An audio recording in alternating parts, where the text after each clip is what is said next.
Alors, bonjour à toutes et à tous, bienvenue au webinaire, c'est le premier, non c'est le second, de notre série exclusive intitulée Covid-19, les dirigeants sur le compte témoignent. Et c'est aujourd'hui Isabelle Bord que j'ai le plaisir d'accueillir en ligne. Alors Isabelle, tu es présidente du directoire de Scarabée Biocoop depuis 2003. Scarabée, c'est une coopérative précurseuse du bio, puisqu'elle a été créée en 1983 par une dizaine de familles qui souhaitaient manger plus sainement. Et Scarabée a pu contribuer ainsi à créer le réseau Biocoop en 1987. Aujourd'hui, Scarabée est composé de 9 magasins bio, 3 restaurants bio végétariens, 3 snacks bio, 2 camions vrac et un laboratoire charcuterie.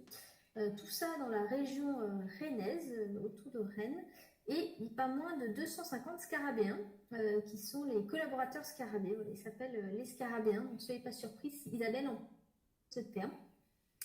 Et en février 2015, Isabelle, tu as décidé avec les 3 autres membres du directoire de ratifier la constitution Holacracy. Vous vous êtes lancé dans l'aventure Holacracy, système de management que vous continuez à pratiquer aujourd'hui, donc ça fait 5 ans déjà. Bonjour et merci d'être avec nous, Isabelle.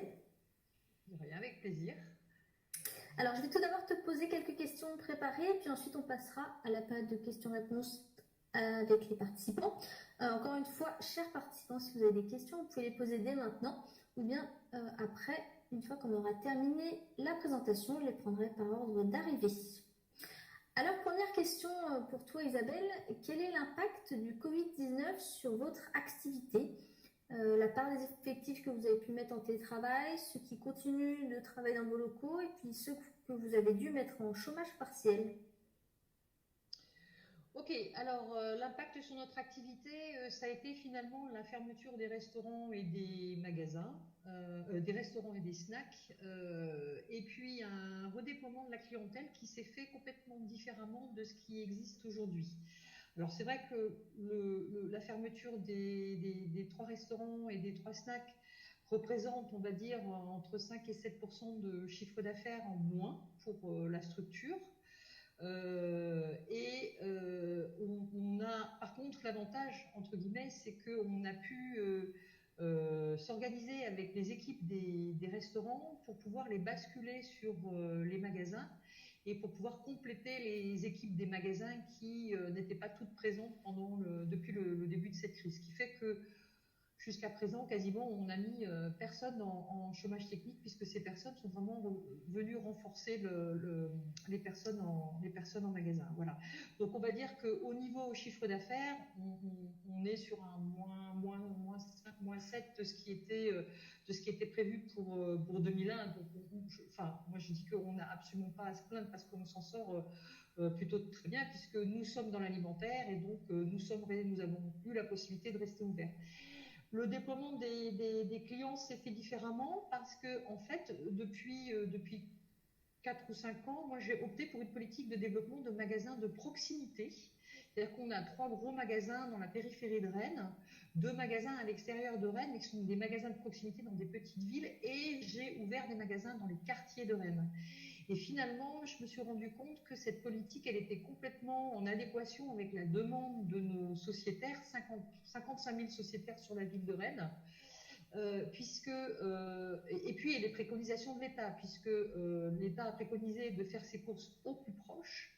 Et en fait, on a donc vu un redéploiement. Finalement, les magasins qui sont des petits magasins de quartier ont surperformé. Ils ont même, pour certains, doublé leur chiffre d'affaires, doublé leur progression. Il y a des magasins qui sont à plus 50%. Et donc, on voit vraiment, finalement, dans des cas comme ça, l'importance d'avoir des magasins dans tous les quartiers de la ville de Rennes, puisque les gens sont vraiment allés faire leurs courses au plus proche de chez eux. Ils ont vraiment plébiscité ces magasins. Au détriment, je dirais, des magasins de périphérie où les zones de quartier les plus proches de ces magasins de périphérie ont continué à fonctionner. Et finalement, nos clients, puisqu'on a quand même à peu près 25% de nos clients qui viennent de villes extérieures de Rennes, se sont rapprochés de points de distribution plus proches de chez eux. Donc, on a une perte de chiffre d'affaires sur nos gros magasins d'à peu près, on va dire, entre 20 et 10% selon les jours, mais une surperformance des petits magasins. Voilà, donc c'est un redéploiement total de la clientèle qu'il a fallu gérer et ça s'est fait relativement bien. Voilà, puisqu'on reste positif sur les activités de la distribution alimentaire, donc pareil, je trouve que c'est vraiment très bien face à cette crise. Voilà. Alors par rapport aux effectifs et au télétravail, c'est ce que je disais. Donc toute la partie restauration est passée au niveau des magasins, donc en complément pour et compléter les postes des personnes qui étaient soit en arrêt, soit en garde d'enfants, soit personnes à risque. Ce qui fait qu'on a vraiment pu maintenir nos équipes pour pouvoir tourner vraiment correctement. Puis il y avait une partie désinfection aussi à effectuer au niveau des magasins qui est vraiment très très importante pour rassurer la clientèle, rassurer nos clients, etc. Et puis après, on a une partie qui a continué à travailler sur place, qui est la partie comptabilité, qui ont des grands bureaux spacieux, etc. Donc qui sont restés au niveau des bureaux, donc on va dire une dizaine de personnes, plus le rôle hygiène et le rôle sécurité des biens et des personnes qui sont restés dans les locaux pour être vraiment à la disposition des clients. Et puis après, j'ai une quinzaine de personnes que l'on a mis en télétravail, qui donc pouvaient vraiment gérer une grosse partie de leur dossier en télétravail. Donc finalement, sur 250 personnes, ça fait très peu puisque on va dire allez, une quinzaine de personnes en télétravail. Voilà. Je crois que j'ai répondu à peu près à toutes tes questions, Margot. Ouais, super, merci. Alors du coup, en tant que dirigeante, quelle a été ta première réaction face à la crise? Qu'est-ce que tu as mis en place dès les premiers jours, dès les premières semaines? Alors ma première réaction, ça a été la protection des salariés, parce que c'est vrai qu'en tant que dirigeant, on a une responsabilité vis-à-vis de ces équipes. Et c'est vrai que bon, moi j'ai pas la télé, donc j'ai pas voulu me laisser emporter par la panique que l'on a pu probablement avoir au niveau des médias et en tout cas j'essaie de garder la tête froide et de déployer tout un arsenal de protection vis-à-vis des équipes. Parce que ces équipes, dans un magasin alimentaire, ben, elles sont au front. Hein. On fait partie des commerces qui ont dû rester ouverts. Et donc, les équipes étaient au front. Et donc, moi, j'avais quelque chose qui m'obnubilait complètement de surcroît, c'était le fait qu'un des salariés attrape le Covid-19 et en meurt. Voilà, ça a été vraiment quelque chose de très, très, très, très profond pour moi, de très difficile. Donc, il y avait vraiment cette première chose qui était de protéger les équipes qui étaient dans les magasins. Et puis après, bien évidemment, il y a la protection. Qui dit protection d'équipe dit évidemment protection aussi des sociétaires et des clients qui rentrent dans les magasins. Et comment on fait pour faire en sorte que tout ça puisse fonctionner et que chacun à son niveau soit protégé. Donc il fallait vraiment être irréprochable par rapport aux mesures mises en place dans les magasins. Et ce qui a été très difficile dans les premiers jours, c'est qu'on a eu des règles qui ont été données par le gouvernement, des injonctions que je pouvais parfaitement comprendre. Mais ce qui s'est passé, c'est qu'on n'avait rien, absolument rien. Ni masque, ni gel hydroalcoolique, enfin, on n'avait rien qui nous a été fourni. C'est-à-dire qu'on a vraiment dû se débrouiller, enfin c'était du système D. Voilà, donc ça c'était, bon, on y est arrivé, il n'y a pas de souci, hein, mais il y avait vraiment énormément de choses à mettre en place et rien en face. Donc voilà, là c'est là où il faut être créateur. Hein. Ça va, Scarabée, on l'est assez, mais c'était important aussi de pouvoir sécuriser même au niveau psychologique nos équipes, parce que il y a la protection physique et il y a aussi la protection psychologique. Et ce qui s'est passé, c'est que dans les premiers jours, il y a eu beaucoup de peur.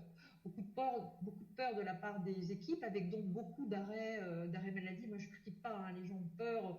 C'est une peur qui est difficilement raisonnable. Donc, enfin, voilà, on a beau dire et c'est très compliqué à gérer. Donc, il fallait pouvoir amener par des protections physiques un calme au niveau des équipes. Voilà, donc ça a été vraiment ce sur quoi on s'est focalisé sur les premiers jours. On a organisé des réunions de crise dès le premier jour avec tous les premiers liens du cercle général qui étaient impactés par cette crise, c'est-à-dire quasiment tous. Et on a tout de suite trouvé tous ensemble des solutions et chacun dans ses rôles a mis ce qu'il fallait en place. Voilà, donc ça c'était vraiment les premiers jours. Ce qui était important aussi, c'était donc cette réunion de crise qu'on a mis en place toutes les semaines, qu'on a fait en physique, hein, dans une grande salle chez nous, en respectant les gestes barrières, etc. Mais ça me semblait difficile de faire ça en télétravail.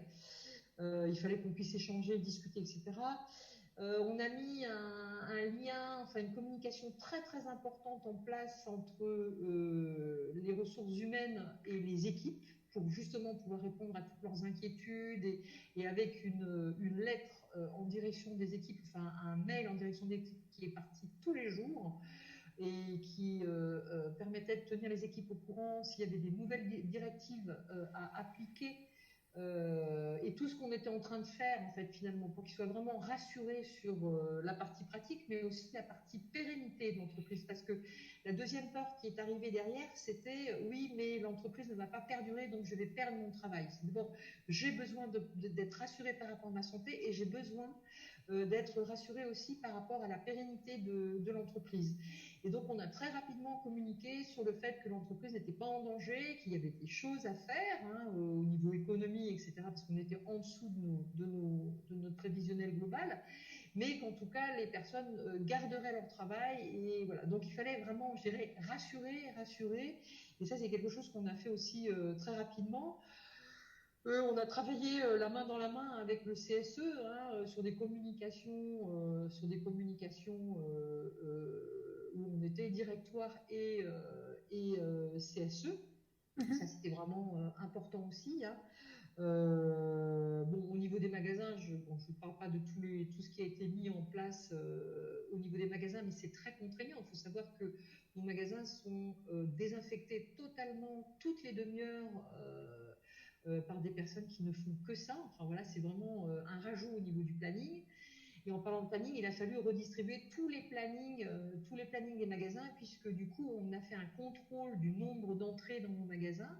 C'est qu'on a étalé complètement le flux dans les magasins, donc mettre des personnes à l'entrée, contrôler le nombre de personnes dans le magasin. Voilà, ça nous a demandé plus de personnes en fait pour faire fonctionner le magasin. Donc on a revu tous les plannings, toute la réorganisation interne au magasin.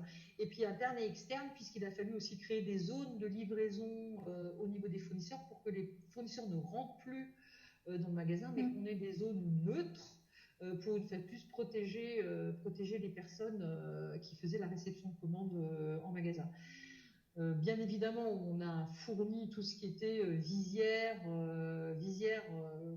Alors, pour la petite anecdote, comme on s'est débrouillé, hein, il y a eu un réseau qui s'est créé via la Croix-Rouge avec des imprimeurs, enfin des personnes qui avaient des imprimantes 3D, qui nous ont fabriqué des visières avec leur imprimante 3D qui sont aux normes AFNOR. Donc voilà, on se débrouille. Hein. Donc, tout le monde a été équipé de visières. Pareil pour les masques tissus. Via la Croix-Rouge toujours, qui a créé un réseau de couturières indépendantes qui nous a cousu plus de 500 masques textiles aux normes AFNOR, parce qu'on trouve de tout au niveau des masques textiles, mais bon voilà, sur 2 semaines, ça a pris un peu de temps, mais bon voilà, ça c'était pour la petite histoire, mais c'est important, moi je dis à mes collègues des autres magasins Biocoop que c'est important de fournir des protections qui soient réglementées. Parce que il peut y avoir un retour. Si vraiment on a un salarié qui est accidenté, enfin qui contracte le Covid-19, il peut se retourner, il peut aller chercher la responsabilité de l'entreprise. Il est vraiment très important que tout le matériel qui soit fourni, parce qu'on a vraiment vu passer plein de choses, avec plein de propositions qu'on a refusées, que le matériel qui soit fourni réponde à des réglementations. Ça, c'est vraiment, je pense, il faut être très vigilant en tant que chef d'entreprise. Voilà.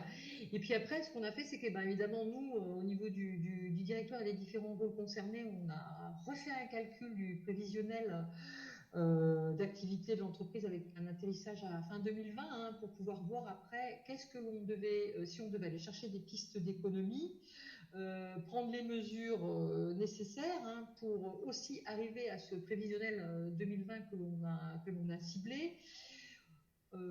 voir si on avait la possibilité de donner une prime, parce qu'on a beaucoup parlé de primes dans les médias, mais ça peut être compliqué pour des entreprises qui ne sont pas en prévisionnel ou pour des entreprises qui ont peu travaillé. Donc pour nous, c'était important de donner, en tout cas d'allouer à la fin là, donc sur le mois de mai, probablement une prime qu'on va différencier d'ailleurs entre les personnes qui étaient en contact en magasin et celles qui étaient en télétravail, même si je pense que la charge en télétravail est aussi lourde.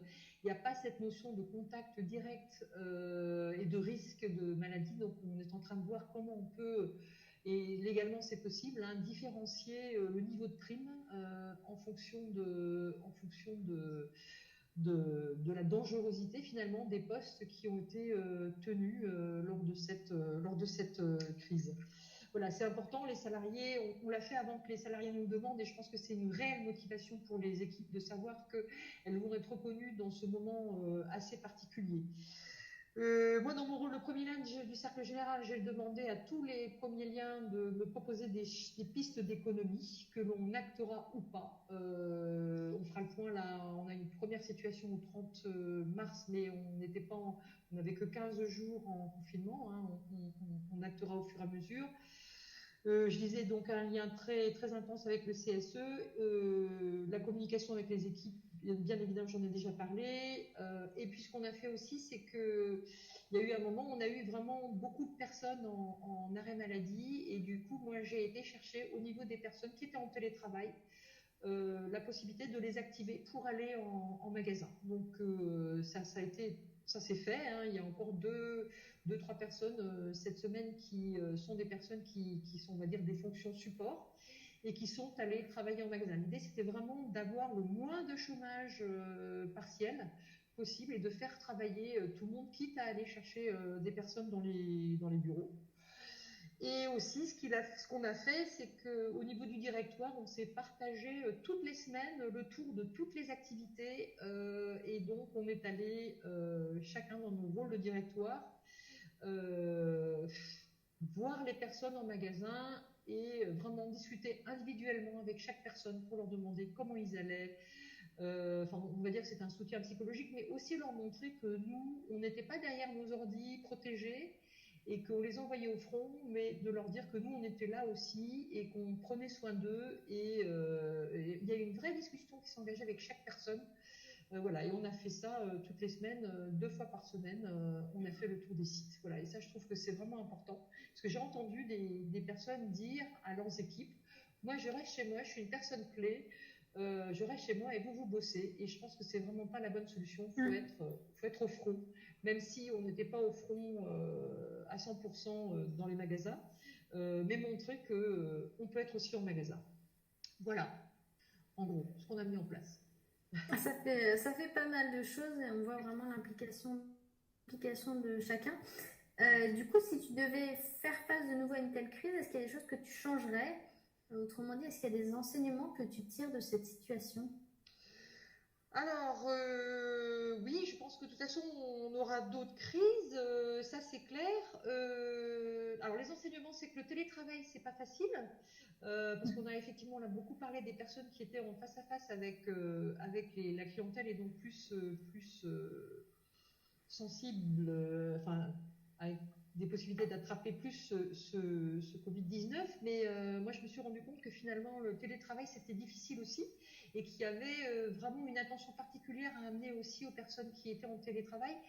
Et je me suis rendu compte que en fait, la motivation, elle baissait en fait, chez les personnes qui étaient en télétravail et que en fait, elles perdaient un peu le sens de leur travail et qu'il fallait vraiment, mais ça, ce sera des choses que j'ai mis en place aussi assez rapidement, c'est que en fait, comme on a fait une réunion de crise toutes les semaines en physique, j'ai bien vu et j'ai été très attentive à ça, à regarder comment, selon les personnes, puisque les personnes sont très différentes les unes des autres, comment les personnes finalement étaient dans cette réunion et ce qu'elles disaient en tour de clôture. Quand elles disaient « Ah, mais moi, ça me fait du bien d'être là parce que d'être seule devant mon ordinateur, je parle toute seule, etc. » En fait, j'ai vraiment fait attention à ça et j'ai essayé de les repérer. Et ce que j'ai fait dans la semaine qui suivait, c'est de les appeler au téléphone, de discuter avec elles sur leur projet, de voir si elles avaient besoin d'un coup de main pas forcément d'un coup de main, mais de les rebooster, en fait, de leur redonner par rapport à leur projet tout le sens qu'ils avaient, toute l'importance que ces projets avaient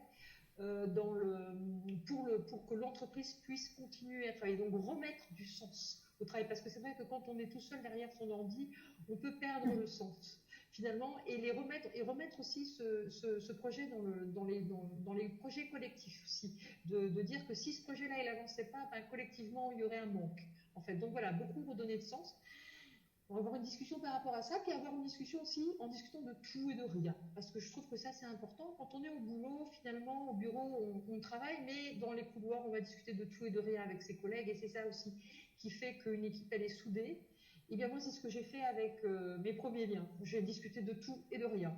Et finalement, je sais pas que j'ai raccroché, ils m'ont dit ouais, c'est super que tu nous aies appelé, ça m'a boosté, ça m'a fait plaisir de t'entendre. Voilà. Et j'ai aussi beaucoup soutenu par mail. Et quand les gens m'appelaient, j'ai oh, je suis contente de t'avoir au téléphone, ça me fait plaisir. Enfin voilà. Et c'est vrai en plus, j'avais vraiment pas besoin de me forcer, mais vraiment entretenir ce lien humain finalement que les personnes perdent dans leur télétravail, et aussi beaucoup les remercier de leur engagement par rapport à la coopérative. Je crois qu'il faut vraiment à ce moment-là beaucoup remercier aussi, et ça n'a pas été difficile pour moi parce que les gens étaient très investis, mais ils ont vraiment beaucoup apprécié aussi le fait que je reconnaisse leur engagement. Voilà, donc ça c'est quelque chose que j'ai appris et que j'ai mis en acte, mais que je saurais aussi directement mettre en acte pour la prochaine crise. Et ce que j'ai appris aussi, c'est qu'il faut donc prioriser, enfin, il faut prioriser la gestion des peurs, beaucoup rassurer, prête à entendre beaucoup d'inepties, parce que quand les gens ont peur, ils sont capables de dire tout et n'importe quoi, mais bon, c'est pas grave, il faut être prêt à écouter et rassurer après. Et j'ai mis, en fait, ce que j'ai mis, c'est ce qu'il faudrait faire, c'est finalement, c'est préparer un plan B. C'est-à-dire qu'on va là préparer un plan un retour à la normale. Enfin, à la normale, si retour à la normale il y a, et finalement préparer des procédures parce que là, on les a construites au fur et à mesure. Et on avait un peu d'expérience, puisque l'année dernière, avec le magasin de Cesson qui avait brûlé, Oui. on était déjà prêts. La réunion de crise, elle n'a pas été compliquée, les gens étaient là, enfin voilà. Mais même si c'était pas la même expérience, mais là, je pense qu'il faudrait pouvoir, dans nos procédures, être en procédure normale, au quotidien dans l'entreprise, et avoir un plan B pour, hop, on passe en crise, et du coup, qu'est-ce qu'on déclenche immédiatement, et préparer ces procédures-là, en fait. Voilà, ça c'est c'est des pistes un petit peu que je pourrais dire qu'il faudrait mettre en place, en fait. Voilà. Merci. Alors, on annonce la fin du confinement du 11 mai. Est-ce que pour vous, ça va changer des choses et comment est-ce que tu anticipes ça, s'il y a des choses qui vont changer?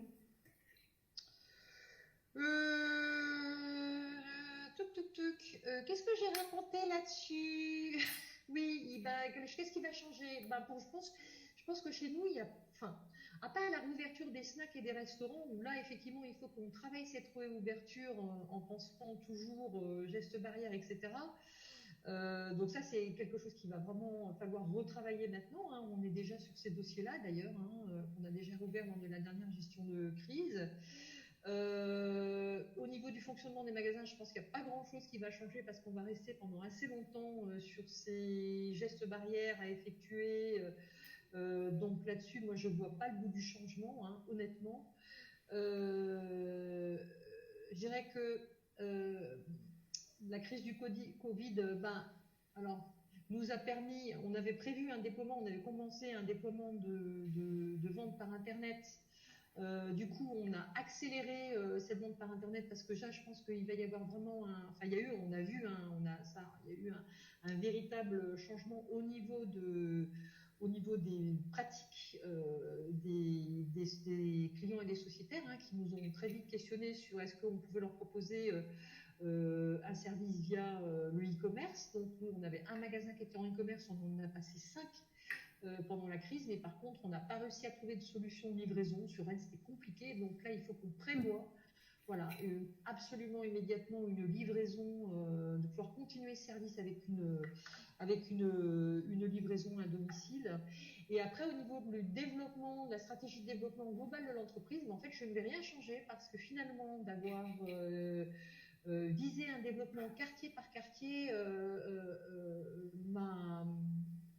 enfin voilà, finalement, je me dis que j'avais fait le bon choix. Et que du coup, je vais continuer plutôt sur cette même stratégie, donc à développer des points de vente par quartier. Voilà. Et comme ça, pour la prochaine crise, qui malheureusement pour moi arrivera, on pourra vraiment être très en proximité de nos clients sociétaires. Voilà. Super, merci. Alors j'ai encore deux petites questions avant qu'on passe aux questions des participants. Est-ce que tu penses que du coup le mode de management constitutionnel holacratie que vous avez mis en place il y a 5 ans a aidé dans cette crise et si oui, en quoi? Alors oui, bien évidemment. Et puis j'ai même fait un petit tour de table en préparation de ce webinaire lors de notre dernière réunion de crise pour avoir l'avis, pas que le mien, n'est-ce pas, mais l'avis de mes premiers liens qui étaient lors de cette gestion de crise. Donc, je disais qu'on avait déjà fait l'exercice lors de l'incendie d'un de nos gros magasins et que moi j'avais été assez époustouflée par la rapidité de mise en place des projets et la réactivité de tous les premiers liens de leur cercle. Et donc, ce que j'ai eu comme retour, c'est que les bonnes autorités étaient réunies et tout le monde s'est mis en mouvement extrêmement rapidement. Voilà. Avec donc l'expérience du magasin de Cesson, c'est-à-dire que tout le monde était là et tout, enfin, sorti de la réunion de crise, on avait donc notre PV, notre compte rendu et vraiment chacun dans ses autorités a vraiment actionné ses projets, mais vraiment extrêmement vite. C'est-à-dire que moi, à aucun moment, dans mon rôle de premier lien du cercle général, j'ai eu besoin de vérifier ou de prioriser un projet par rapport à un autre, enfin, par rapport à ce qui avait été dit pendant cette réunion-là, parce que il y a vraiment eu une rapidité d'exécution qui a été incroyable et en même temps ça a été très clair puisque comme chacun a respecté ses autorités, il n'y a pas eu personne ne s'est n'a marché sur les pieds de l'autre. C'est-à-dire que la communication a été claire. Enfin voilà, moi je trouve que ça a fonctionné et on était tous du même avis autour de la table. Donc ça c'est vraiment quelque chose que j'ai eu de façon générale sur les retours. Une personne qui a dit que c'est vrai, la personne de la RH, le rôle RH, qui a dit que la peur des salariés a pu des fois entraîner des glissements d'autorité où du coup on vient plus la questionner mais on vient questionner le directoire parce que voilà la peur fait qu'il y a des choses qui lâchent. Nous, en tant que directoire, on a remis les autorités en place, on est resté dans notre rôle de directoire, on a fait une communication sur la pérennité de l'entreprise, mais on n'est pas allé plus loin, on a ramené les personnes dans les autorités claires. Au niveau des réunions, on l'a fait vraiment dans un mode d'esprit holacratique, donc c'est-à-dire que l'ordre du jour s'est construit avec les points de chacun et il y avait une grande richesse. Une fois de plus, je pense qu'on n'aurait pas eu la même richesse de points si chacun n'avait pas construit cet ordre du jour, parce que tous les premiers ont vraiment pensé, chacun a des choses qui les concernaient, et moi j'avais préparé un ordre du jour aussi dans mon premier administrateur général, et je me suis rendu compte très rapidement que je ne balayais pas tout ce qui m'était proposé par les premiers, donc ça c'est un vrai avantage. Bon, je disais après, les projets ont été immédiatement mis en place. Le directoire n'a pas à gérer seul la crise, voilà, c'est tout, c'est clair. Il y a une dilution des autorités et du coup c'est beaucoup plus léger, entre guillemets, si on peut parler de légèreté dans une gestion de crise, mais entre un directoire qui doit tout mener de front et là on s'est retrouvé à 11 personnes, déployer tout ça sur 11 personnes, et ben, c'est absolument pas du tout la même chose et la même pression. Donc vraiment ça a été vraiment super et un soulagement pour le directoire aussi. Ça c'est voilà. Ce qui est intéressant aussi, c'est que en tant que membre du directoire, on a des casquettes dans nos rôles opérationnels. Moi, dans le rôle développement, premier lien et directoire, et mes collègues du directoire ont des casquettes aussi dans les rôles opérationnels. Et c'est vrai que ça a du coup facilité finalement la transmission d'informations, et ça nous a aussi beaucoup aidé nous au niveau du directoire pour pouvoir prendre des décisions qui nous incombaient. Voilà. Et puis, quand je dis que j'avais pas priorisé des projets, c'est vrai que j'ai pas priorisé des projets parce qu'ils se sont faits, mais par contre, à un moment, j'ai demandé que l'on se concentre sur l'activité magasin et j'ai demandé dans mon rôle de premier lien que chacun me donne quels étaient les projets importants, urgents et importants surtout qu'ils avaient à régler. Et en tant que premier lien du cercle général, j'ai priorisé les projets.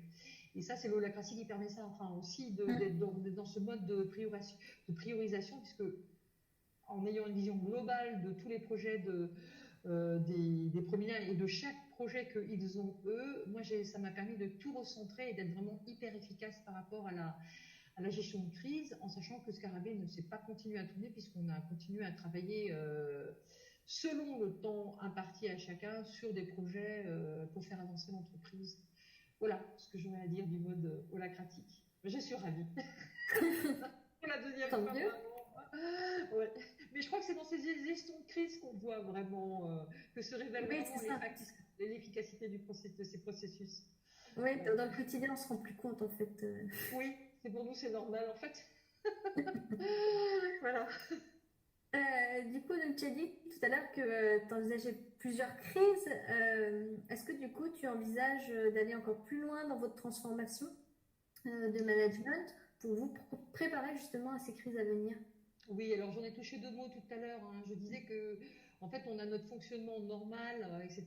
Et moi, je pense qu'il faut préparer des processus d'organisation de plan B, de plan. Il faut vraiment travailler sur tout un tas, parce que là, on les a construits au fur et à mesure. Et moi, je pense qu'il faut les prévoir à l'avance pour qu'on n'ait plus qu'à les passer de mode normal à mode crise. Et voilà, et on a acquis d'expérience et cette expérience-là, il faut la conserver, il faut la mettre en œuvre dans les capacités des rôles pour qu'elle soit directement activée en cas de crise. Et donc, du coup, on sera encore plus rapide et plus efficace. Voilà. Donc ça, c'est vraiment ce que moi je vois à travailler. Et puis définir les besoins. Voilà, c'est définir les besoins, enfin les besoins un peu exceptionnels qu'on a eu vraiment, qu'on a eu à couvrir et établir les processus. Il y avait quelque chose qui a rien à voir, je dirais, avec le mode holacratique, mais qui pour moi a été important aussi, c'est que je me suis rendu compte que dans cette crise, le fait d'avoir été, moi je travaille avec tous nos fournisseurs à Scarabée, avec tous nos fournisseurs, on est très fidèles à nos fournisseurs, quel que soit le type de fournisseur. Et je trouve que c'est important de maintenir ce lien et de ne pas travailler au coup par coup et de dire on va là parce que c'est moins cher et après on change de fournisseur parce que c'est moins cher ou produit parce que c'est moins cher. On n'a jamais travaillé comme ça. Et moi, je l'ai vu au niveau de la crise. Si on a pu avoir du gel hydroalcoolique, si on a pu avoir du plexiglas, si on peut avoir tout ce dont on avait besoin, c'est que nos fournisseurs se sont pliés en quatre pour nous le fournir. Et que si on avait fait du coup par coup avec nos fournisseurs, on n'aurait rien eu. Et cette notion de fidélité, même si des fois on paye un tout petit peu plus cher, et bien cette notion de fidélité, elle est importante. Et moi, je l'ai rabâché plusieurs fois dans Scarabée. J'ai dit, on ne travaille pas au coup par coup. Et pour moi, il faut absolument, et c'est impératif de la continuer, parce qu'on voit bien que quand on est dans la merde, eh bien, nos fournisseurs sont à côté de nous. Voilà, et ça, c'est quelque chose, pour moi, qu'il faut continuer. C'est vraiment une notion importante. Voilà. Merci. On va passer aux questions-réponses des participants. Vous pouvez les poser dans le chat YouTube. Juste, est-ce il y a quelque chose que tu souhaiterais ajouter avant que tu n'aurais pas dit? Oui, je voulais juste rajouter quelque chose qui est, je suis quelqu'un de très optimiste et positive, et que dans cette crise, eh ben, moi j'ai vu des points positifs. Alors c'est un peu dur de dire il y a des points positifs à cette crise, mais si ça a servi, il y a eu plusieurs points. En tout cas, il y a eu des personnes qui se sont révélées pendant cette crise, et ça m'a vraiment fait plaisir. Et en même temps, au niveau de la classe, je trouve ça intéressant parce que ça me permet de pouvoir miser sur ces personnes-là dans l'avenir. C'est-à-dire que hors temps de crise, ces personnes étaient là, énergétisaient leur rôle, mais il n'y avait pas forcément beaucoup plus. Et là, moi, j'ai vu des gens, mais vraiment arriver à ne pas être dans la panique, prendre des décisions, enfin vraiment se révéler. Et ça, j'ai trouvé ça vraiment très chouette. Et ces personnes-là, vraiment, vont évoluer dans leur rôle quand on sera sorti de crise, moi j'ai vraiment envie de les faire évoluer parce que quand il y a des personnes qui se révèlent, c'est précieux. On a tous besoin dans les entreprises d'avoir des personnes qui grandissent.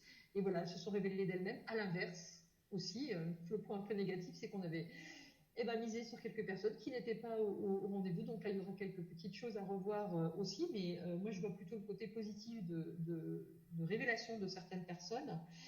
Le deuxième point positif, c'est que le fait qu'il y ait eu les magasins, les restaurants et des personnes, des bureaux à aller travailler dans les magasins, ça a permis de découvrir le travail des autres, de l'autre. Et ça, c'est vraiment très important parce qu'on a, comme dans beaucoup d'entreprises, cette espèce de fossé entre ceux qui sont dans les bureaux, ceux qui sont sur le terrain, etc. Et là, ça a vraiment permis aux personnes qui sont dans les bureaux de découvrir la complexité et la fatigue qu'il peut y avoir à être en magasin et le métier de l'autre. Et j'ai eu vraiment beaucoup de témoignages aussi de personnes qui étaient au restaurant qui m'ont dit « Ah, mais on ne pensait pas du tout que les rôles magasins, les métiers, c'était ça, etc. » Et ça, je trouve ça vraiment très chouette qu'il y ait cette vision de métier des uns et des autres. Ça, c'était vraiment l'autre point positif. Et le dernier point, c'est que dans les magasins, les équipes, elles se sont soudées. Vraiment. C'est-à-dire qu'on pouvait avoir, dans un fonctionnement normal, chacun est dans son rôle et chacun fait ce qu'il a à faire, etc. Et là, il y a vraiment eu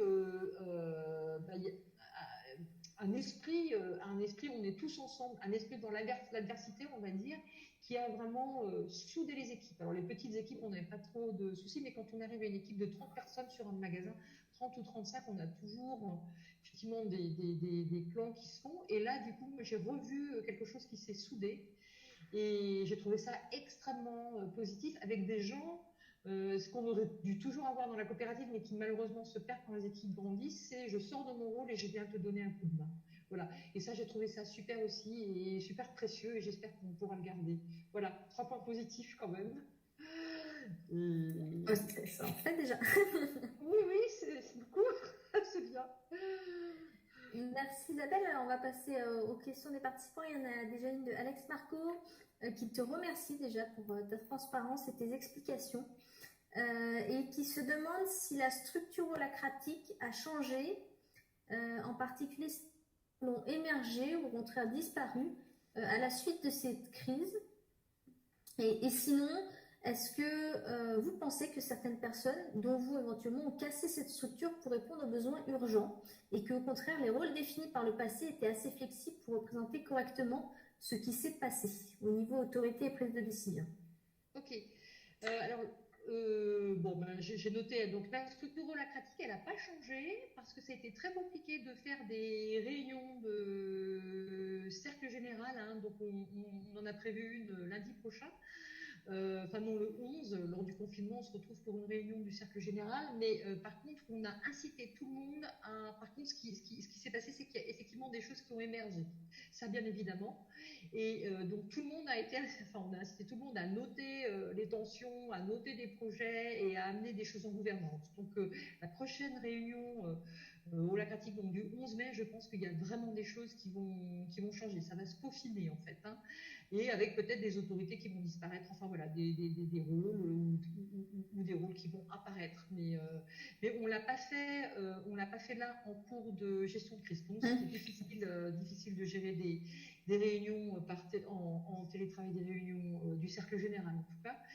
Et puis de rassembler plusieurs personnes dans la même pièce, enfin, logiquement, on n'a pas le droit. Donc, ça n'a pas changé, mais tout le monde a noté, tout le monde a dit, et vraiment, on a fait attention de dire, ah, là, il y a peut-être quelque chose à retenir et à amener en gouvernance ou en projet. Donc, il y a des choses qui vont sortir, ça c'est sûr. Et non, on n'a pas cassé la structure, c'est ce que je disais tout à l'heure. Il y a eu quelques glissements d'autorité. Mais nous, au niveau du cercle général, on a été extrêmement vigilants, en tout cas moi dans mon rôle, le premier lien, qu'il n'y ait pas de prise de pouvoir intempestif d'un premier lien vis-à-vis d'un autre premier lien. Et tout le monde a été très respectueux de ces structures. Donc la structure n'a pas été cassée. Bon, ça prouve qu'elle n'était pas si mal que ça. Ça fait 5 ans qu'on y est, ça fait 5 ans qu'on y bosse. Tout n'est pas parfait, parce que rien n'est parfait en ce bas monde. et que de toute façon, l'holacratie, ça évolue. Mais ce que moi j'en retire, c'est que finalement, notre structure a été pas si mal construite que ça. Voilà, il y a des affinements, des peaufinements à faire, mais il n'y a pas de grandes choses à changer en fait. Et c'est vrai qu'il y a la partie urgence de la crise à gérer, donc l'opérationnel, et puis après, vous pourrez prendre du recul seulement sur Oui, l'organisation s'il y a des choses à faire évoluer, mais c'est difficile de faire les deux et tout à ce fait. serait ouais, compliqué. Puis moi, j'avais focalisé vraiment toutes les énergies sur le fonctionnement des magasins. Puisque sur le cœur de métier de Scarabée, qui est de faire fonctionner les magasins et qui est de sortir du chiffre d'affaires et qui du coup maintient la pérennité de l'entreprise. Donc j'avais dit au départ, toutes les actions doivent être focalisées sur ce que l'on met en œuvre pour faire fonctionner ces magasins. Voilà, donc, voilà. Mais on sait que voilà, on passera à partir du 11 mai au niveau de la partie gouvernance, etc. Merci. Alors, du coup, en attendant qu'il y ait d'autres questions qui arrivent via le chat, moi, question qui m'est venue, du coup, en entendant la question de Alex, c'est en tant que dirigeant, parce que, après, le dirigeant, c'est celui qui porte tout. Est-ce que le fait que vous soyez en holacratie a permis plus de facilement déléguer et pas porter tout toute seule, ou bien est-ce qu'au contraire, tu as quand même tout porté et puis le système holacratie a facilité la délégation? Oui, c'est ce que je disais tout à l'heure. Hein, c'est là dans le tour de table, c'est moi ce que j'ai dit. Hein, j'ai dit le directoire. Enfin, je me suis imaginé avant 5 ans, le directoire aurait tout porté tout seul, toute la responsabilité, toutes les actions, toute la réflexion sur les actions. Ce qui n'a pas été le cas aujourd'hui. Alors même si en tant que présidente et en tant que directeur, on porte la responsabilité de l'entreprise, c'est un fait, on continue à la porter. En tout cas, le fait de pouvoir dispatcher les autorités sur les 11 personnes qui étaient dans le cercle général, dans le premier lien du cercle général, c'est un véritable soulagement. D'abord, c'est un soulagement, et en même temps, moi, ce que je trouve très intéressant, c'est que c'est 11 regards différents. Moi, j'aime aussi beaucoup cette notion-là de dire chacun dans ce rôle est expert de ce rôle. Donc, chacun a un regard très affûté. Quand Rôle Commerce dit quelque chose, la personne qui énergétise le Rôle Commerce, elle est affûtée sur tout ce qui touche le commerce, et du coup, sa vision, elle est très intéressante. Et c'est ce que j'ai dit tout à l'heure. Moi, j'ai bien vu la limite, c'est-à-dire qu'en déclinant l'ordre du jour, il y a des points que je n'aurais pas pensé à aborder et qui pourtant étaient très importants. Et le fait qu'autour de nous, dans ce cercle général, on avait des experts, à chaque fois experts de la sécurité des biens des personnes, experts hygiène, experts commerce, experts communication, etc., ça amène une vraie expertise. Voilà, et du coup, on va. Alors que si on avait été les 4 personnes du directoire, nous, on n'est pas experts en tout ça. Hein. On a cette forme, on a cette responsabilité, c'est un fait, et on la porte. Mais on n'est pas les experts de tout. Et du coup, je pense qu'on a été beaucoup plus pertinent sur ce qu'on a mis en place. Voilà. Après, la responsabilité profonde, quand moi je parle de dire, ce qui m'a beaucoup angoissé au départ, c'est d'avoir quelqu'un qui soit malade, et malade au point de mourir du Covid-19, cette responsabilité, toi je ne peux pas la partager, elle m'appartient en tant que chef d'entreprise. Et il n'est pas question de la faire porter sur qui que ce soit, et celle-là, elle reste là, y compris la responsabilité de la pérennité de l'entreprise, même la responsabilité de la pérennité de l'entreprise, elle est partagée, hein, elle est partagée par tout le monde. Hein, si tout le monde a des projets, tout le monde les a mis en acte. Mais ce qui nous reste, à moi en tout cas, ce que j'ai pas pu partager, je leur ai dit que c'était quelque chose qui m'angoissait, qui pouvait m'angoisser dans les premières semaines, et que pour moi il fallait être impeccable par rapport à tout ce qu'on mettait en place au niveau de la sécurité. Mais ça, c'est quelque chose qui nous revient à nous, chef d'entreprise. Merci. Alors, une question d'Étienne sur la raison d'être. En quoi la raison d'être de Scarabée a porté pendant cette crise? Est-ce que tu peux peut-être rappeler la raison d'être? Oui, alors notre raison d'être, c'est moteur de la révolution écologique et sociétale. Alors voilà, c'est une raison d'être qui est assez youhou, voilà. Et ben, elle nous a aidés parce que dans tous les choix qu'on a faits, on a regardé si justement on était aligné avec cette raison d'être. Dans les choix de communication, dans les choix d'aide à des producteurs en difficulté, dans les choix d'aide, puisqu'on est moteur de la révolution écologique et sociétale. Donc, on a vraiment mis l'accent, enfin, à chaque fois, hein, j'ai dit si on doit aider, par exemple, si on doit aider des gens, des partenaires, on a ciblé sur nos producteurs, bien évidemment, des producteurs qui sont en bio. Enfin voilà, à chaque fois qu'on a proposé une action, on a regardé si on était effectivement aligné.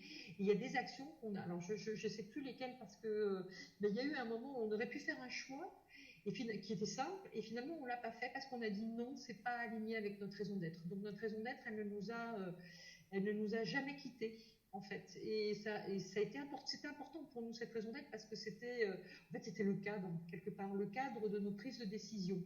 Et même dans la crise, elle est restée très présente dans l'esprit de chacun. Et ça aussi c'était super de voir que ça se délite pas en tant que crise, que du coup, comme c'est la crise, on ne fait pas tout et n'importe quoi.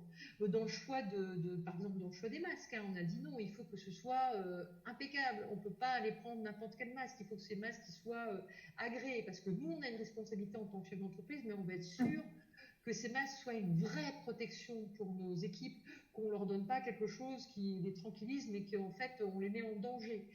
Donc oui, cette raison d'être, elle a été un vrai chemin pour nous, enfin un vrai choix, un vrai guide. Voilà. J'imagine que vous n'avez pas pris vos masques en Chine directement. Non, pas du tout. Ils sont fabriqués en local à Rennes par un petit réseau de couturières et on les a payés assez cher. On les a payés plus cher que ce qui nous était demandé et parce qu'on a réfléchi au temps qu'il fallait pour coudre un masque. Et c'est pareil, hein, la personne qui nous a fabriqué les visières avec l'imprimante 3D nous avait demandé un prix et on les lui a payé plus cher. Parce qu'on a vraiment fait un calcul de coût, de coût matière. En fait, ils voulaient nous les faire payer le montant du coût matière. Et nous, on s'est dit que non. Il y avait un temps humain. Enfin voilà, il y avait eu un temps de recherche, etc. Et donc, on les a payés plus cher. Voilà. Et voilà. Et tous les partenaires avec lesquels on travaille aujourd'hui, hein, les diététiciennes, les personnes qui font du conseil en magasin ne peuvent plus aujourd'hui, beaucoup de diététiciennes confirmées ne peuvent plus aujourd'hui venir le faire. On a maintenu le règlement de leurs activités en leur signant des contrats pour l'avenir, en leur disant bah, à l'avenir, vous nous ferez telle et telle animation en plus.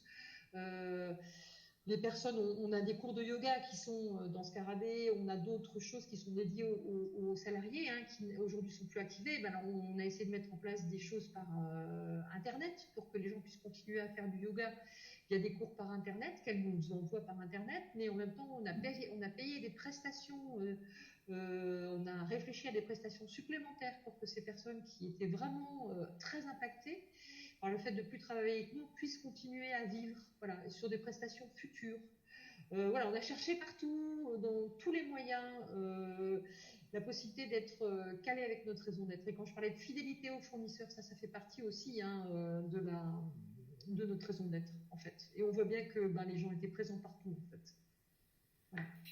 Je ne sais pas si j'ai répondu assez à la question. Ouais, mais, si, ouais. Super, je pense. Ouais. Sinon, Étienne, n'hésite pas à le dire si on n'a pas répondu. La question, on a une question de Gaëlle. Bonjour Gaëlle, qui demande à quel point la gouvernance holacratique vous a aidé pour le télétravail et comment.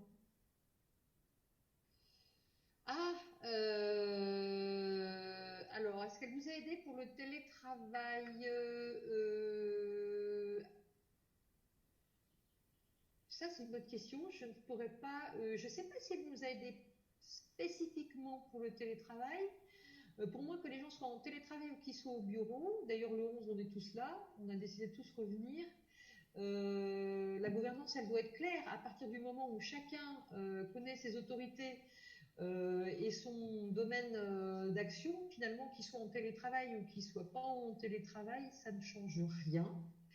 J'ai eu quelquefois des appels qui étaient plus de l'ordre de je suis en train de travailler sur ce projet, plus une demande de conseil ou de retour, qu'est-ce que tu en penses en fait, mais ça c'est pas dû au télétravail, ça peut être quelque chose qui existe, qui peut exister quand on est en présence.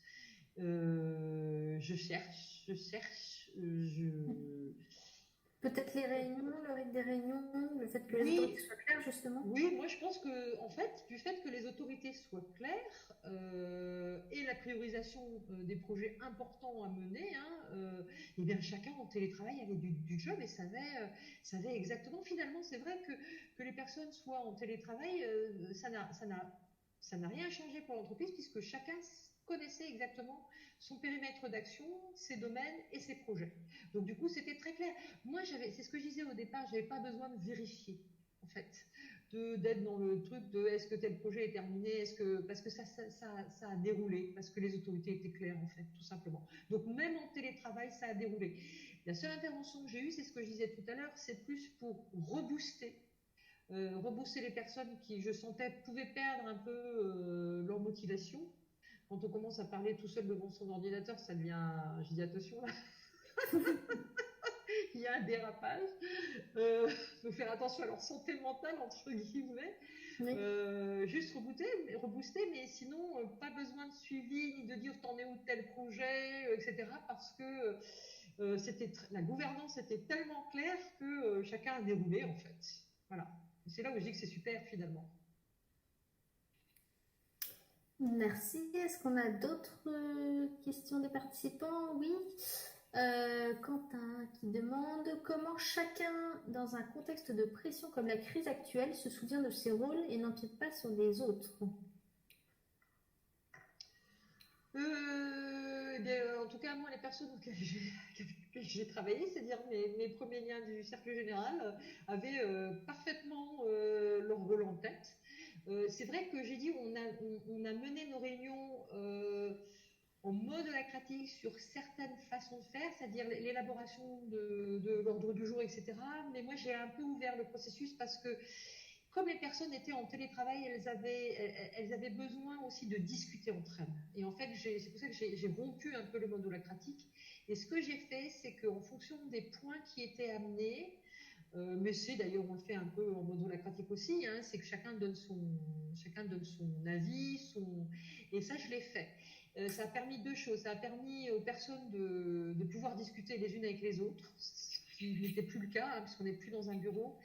Et ça a permis d'avoir différents points de vue. Et c'est vrai que moi j'ai eu une personne, en l'occurrence Hugo, qui m'a dit mais pourquoi tu fais ça? Les personnes ont leur autorité, ne doivent pas finalement, on doit pas faire un tour de table, etc. Et je dis si, c'est important dans cette crise-là que chaque rôle qui a l'autorité se nourrissent des avis des autres. Et après, il était bien clair pour tout le monde, et moi je l'avais annoncé, j'ai dit on va faire des tours de table, parce que en période de crise, même la personne qui a l'autorité, elle peut se sentir perdue, ou elle a besoin de se nourrir des avis des autres. Et du coup, c'était important ces tours de table. Et j'avais dit, on fera des tours de table, comme ça vous pourrez vous nourrir des avis des autres. Et en aucun cas, moi j'ai tranché dans mon rôle de premier lien. Et la personne avait dans son autorité après toutes les visions des autres rôles et pouvait vraiment construire sa décision. Voilà. Je ne sais pas si je me suis égarée avec la question ou pas. J'ai oublié la question du départ, Margot. Oui. Comment les personnes, malgré le contexte de pression, en fait, se raccrochent au rôle et n'empiètent pas sur les Non, rôles et des donc autres. elles n'ont pas. Donc en fait, il n'y a pas eu d'empiètement sur. Alors on va dire si. On n'est pas dans un monde parfait. Il y a eu quelques empiètements, mais en tout cas, les gens ont su se dire. Attends, là c'est mon rôle, t'es mignon et c'est moi qui m'en occupe. Hein, et moi je l'ai fait aussi d'ailleurs, avec quelqu'un qui empiétait sur mon rôle. J'entends bien ce que tu me dis, mais c'est mon rôle. Donc ça, il y a eu. Moi j'ai été étonnée c'est là où je vois qu'on a une maturité au bout de 5 ans, la Crassis, c'est dans ces moments-là aussi que je le vois, c'est que il y a vraiment les personnes ont su d'abord bien se souvenir de quel était leur rôle, ont su dire aux autres attends, t'es mignon, mais là c'est mon rôle, donc ok, j'écoute ce que tu racontes, mais je ferai comme en gros, c'est mon autorité, donc ce sera moi qui décidera. Ou t'es mignon, mais là t'es en train de marcher sur mes orteils, et donc voilà, en gros, fais un pas, respecte la distance, respecte les 1 mètre, ou